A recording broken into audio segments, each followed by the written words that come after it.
In this video, we're going to talk about meiosis. So previously, we talked about how the cell goes through the cell cycle, right? So in the cell cycle, interphase happens where the cell is preparing for division, and then M phase is when the cell does either mitosis or meiosis, right? So instead of mitosis, now we're going to talk about meiosis. So here's the beginning cell of meiosis, right? So every body cell has homologous chromosomes. What's a homologous chromosome? For example, on one chromosome, you might have a gene for hair color, that's green. On another chromosome, you might have a gene for hair color, but this one is red, right? So how come you have two chromosomes that both give instructions for hair color? Well, you have a mom and you have a dad, and both parents gave only 50% of their DNA. That 50% of the DNA that they give you is instructions for the same body parts, though. So you can see mom gave a chromosome for a hair color. Dad also gave a chromosome that has a gene for hair color as well, right?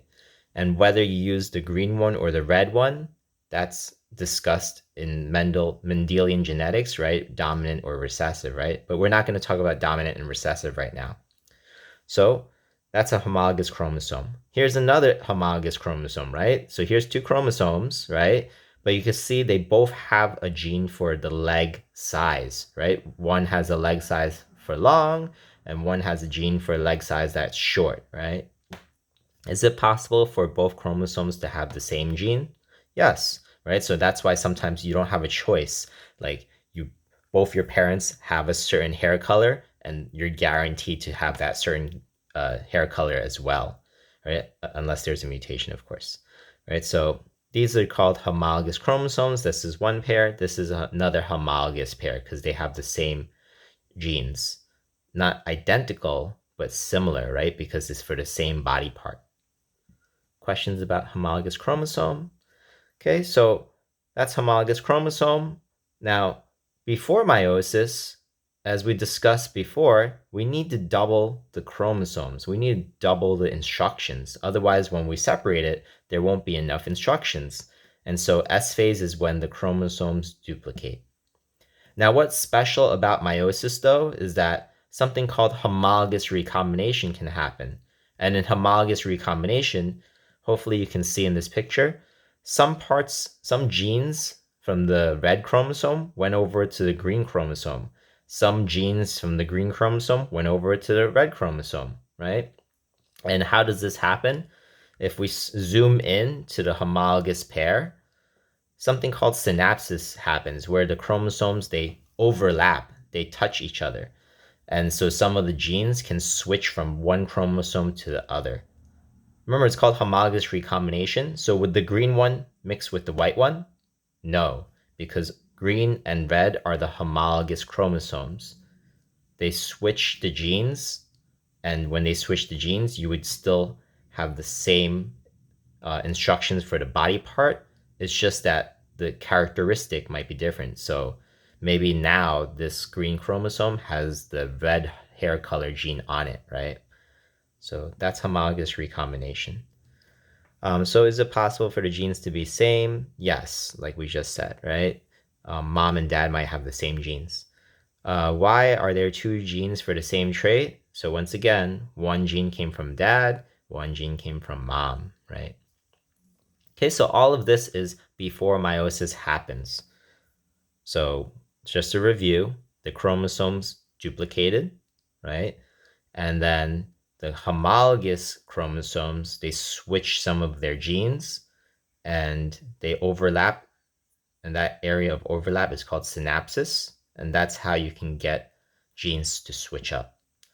This is also why later on, when we talk about linked genes is when the genes are too close together. And so when you get one gene, you also get another gene in homologous recombination.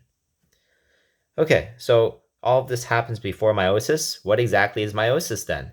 So let's look at this picture here. There's two stages of meiosis, and you know that it looks exactly the same as mitosis. All that happens is that it happens twice, okay? So in prophase, same as before, there's no nucleus. Metaphase, the chromosomes line up. But notice here, the homologous pairs are lining up, and the homologous pairs are actually separated in the first stage of meiosis. And so you can see after the first stage of meiosis, where you do prophase, metaphase, anaphase, telophase, right? In meiosis, the first stage, the homologous pairs are separated. Are the sister chromatids separated? No. You can see that it's still an X shape, meaning that this chromosome has identical information on both sides, right? Well, technically not identical anymore because they did homologous recombination, but they are still an X shape. So first stage of meiosis, only the homologous pairs are separated. So the green is separated from the red and the white is separated from the black, right? So we need to separate the cells again because we have a duplicated instruction and we don't want that. So we're going to go ahead and do meiosis stage 2, which is the same 4 steps: prophase, metaphase, anaphase, telophase. All of these 4 steps again. So you can see the nucleus disappeared again, the chromosomes line up, the chromosomes separated. Except over here in anaphase 2, right? The sister chromatids actually separated. What's sister chromatid again? These are the identical pairs, right? Remember, why these two greens are not exactly the same is because of homologous recombination. But the sister chromatids are separated here.